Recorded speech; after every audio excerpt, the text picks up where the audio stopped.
नाजरीन, आप देख रहे हैं रियासत का मशहूर व मकबूल यूट्यूब चैनल बज़्म आईना। वकील साहब पोस्ट सैयद कुदरतुल्लाह क़ादरी वकील साहब एक बार फिर करनूल की इंतहाई ज़रूरी अहम ख़बर के साथ आपके रूबरू हाजिर हूँ। ख़बर इस बार मेडिकल फील्ड को लेकर है। ख़बर ये है कि न्यूरो सर्जन डॉक्टर विश्वा कुमार ने ये ऐलान किया है कि मेडिकवर हॉस्पिटल जो करनूल में नए बस स्टैंड के करीब वाक़ है, एक रेयर सर्जरी जो है की गई, जो काफ़ी कामयाब रही। ख़बर यह है कि चंद्रशेखर जो अमरावली विलेज जोगलंबा गढ़वाल डिस्ट्रिक्ट तेलंगाना रियासत से ताल्लुक़ रखने वाला चंद्रशेखर जो एक एक्सीडेंट से जो है एक्सीडेंट होता है, जिसकी वजह से उसकी गर्दन में बहुत ख़तरनाक चोट आती है, जिसकी वजह से उसकी न्यूरो सर्जरी करनी पड़ती है और वो रेयर सर्जरी होती है जो कामयाब हुई। इस मौके पर उन्होंने कामयाबी का जश्न मनाते हुए बताया कि ये सर्जरी बहुत ही कामयाब रही, क्योंकि ये बहुत रेयर सर्जरी होती है। इस मौके पर मेडिकवर हॉस्पिटल के डॉक्टर विश्वा कुमार, डॉक्टर सारथा और medical hospital head Maheshwar Reddy दीगर बड़ी तादाद में शरीक रहे। आप देखिए ये खुसूसी रिपोर्ट। सैयद कुदरतुल्लाह क़ादरी वकील साहब को दीजिए इजाज़त। अगर आप हमारे चैनल को अब तक सब्सक्राइब नहीं किए हैं तो ज़रूर सब्सक्राइब करें, लाइक करें, शेयर करें, कमेंट करें, बेल बटन दबाना ना भूलें ताकि लेटेस्ट वीडियोस आप तक बआसानी से दस्तयाब हो सके।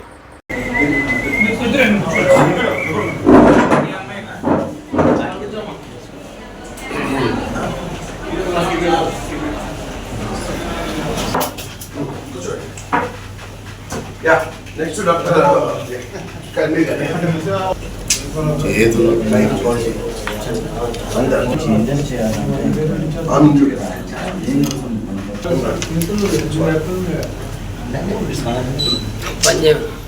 సార్ సెంటర్ రాని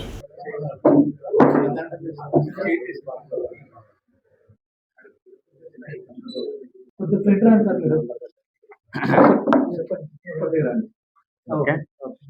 Exercise వస్తుంది స్పైనల్ కార్డ్ రీజన్ అంటే దట్ సిగ్నల్ అంటే రీజనరేట్ అవ్వడం అనేది టైం తీసుకుంటుంది నర్వ్ది.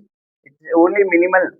ఫస్ట్ థింగ్ బ్రీతింగ్ అయింది, అప్పర్ లింబ్ దట్ టైం చాలా ప్రాబ్లమ్స్, హార్ట్ రేట్ తగ్గిపోవడము, అదన్నీ anaesthetist will take care. Operation అయిన తర్వాత ఇంటెన్సివిస్ట్ దగ్గర ఇచ్చేస్తాం పేషెంట్ అని. నేను ఉన్నాను.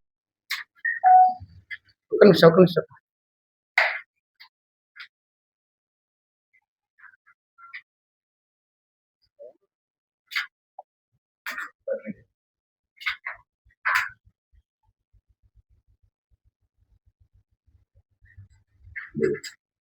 Evening everyone.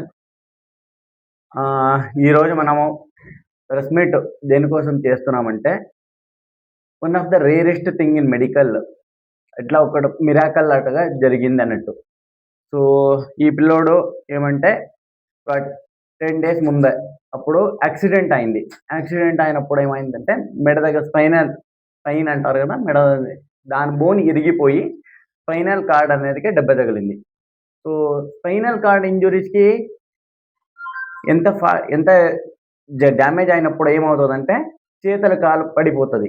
అండ్ మెడ దగ్గర ఇంజురీ అయితే ఏమవుతుంది, ఊపిరి పీల్చుకోవడం కూడా ఆగిపోతుంది. సో పేషెంట్కి ఈవినింగ్ యాక్సిడెంట్ అయింది, దాన్ని బట్టి ఇమీడియట్గా హాస్పిటల్కి వచ్చారు.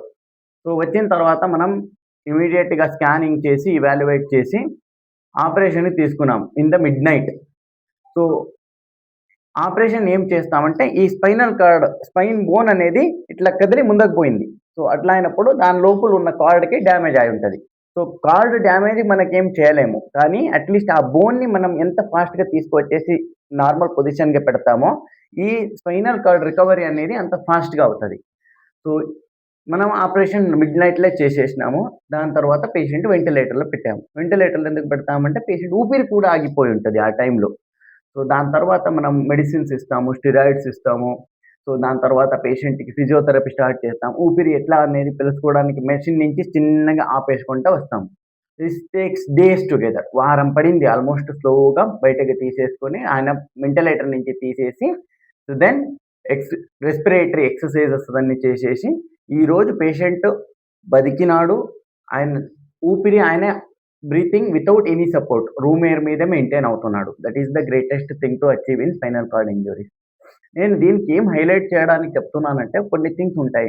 ఎందుకంటే C4, C5 అంటాం, సర్వైకల్ C4, C5 జంక్షన్ లా in the subluxation. So it is almost T3-4 లెవెల్లే మన ఊపిరి ఆడుతాం కదా, ఆ నరం వచ్చేది ఆ లెవెల్లే ఉంటది. సో ఊపిరి హార్ట్ రేట్ పడిపోతే ఏం మెడిసిన్ ఇవ్వాలో అది టక్కుమని ఇచ్చేయాలి. ఇవన్నీ చేస్తూ ఉండాలి. అలా ఇనీషియల్‌గా ఒక 3-4 డేస్ తర్వాత ఈయన బీపీ అవి గూడా కొంచెం స్టేబుల్ అయ్యాయి. అండ్ అదర్ థింగ్ మెయిన్‌గా రెస్పిరేషన్. మనము ఊపిరి తీసుకోవాలి అనుకున్నా, దగ్గి లోపల ఉన్న గల్ల బయటికి పంపించాలనుకున్నా ఇక్కడ మజిల్స్ ఏవైతే ఉంటాయో, ఆ మజిల్స్‌కి నర్వ్స్ కూడా ఇక్కడి నుంచొస్తాయి. ఆయనకు దెబ్బ తగిలిన చోటు నుంచి. సో, అవి గూడా అందుకే కొంచెం ఇనీషియల్‌గా వీక్‌నెస్ ఉన్నింది. సో, అందుకు ఆయనకి physiotherapy, high protein diet, protein supplements ఇవన్నీ ఇస్తూ మజిల్ అవన్నీ ఆయనకు ఆ బ్రీతింగ్ ఎఫర్ట్స్ పెంచడము, దగ్గడం గూడా అది వెరీ ఇంపార్టెంట్. లోపలే అట్లే ఉండిపోయిన గల్ల అంటే అక్కడ బాక్టీరియా గ్రోత్ వచ్చేసి న్యూమోనియాస్ వస్తాయి.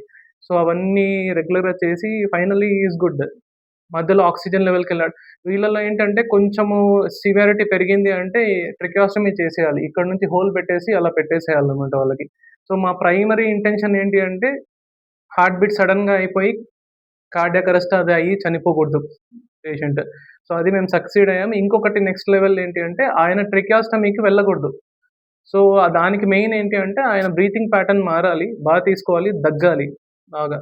సో, అంటే ఇవి చిన్నగా అనిపిస్తాయి గానీ ఇదే మోస్ట్ వైటల్ థింగ్ ఈయన విషయంలో.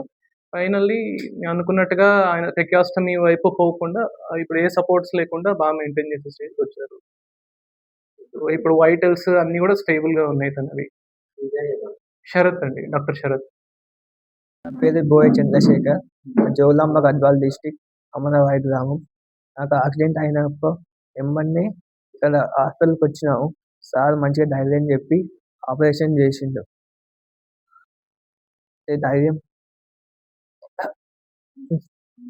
ధైర్యం మంచిగా చెప్పిండు. ఏం కాదని చాలా ప్రోత్సహించిండు. కాబట్టి నేను గాని ఎక్కువ భయపడలే. భయపడితే మొత్తం మలిసిపోతాం కదా! సార్ మంచిగా చెప్పి ప్రోత్సహించిండు.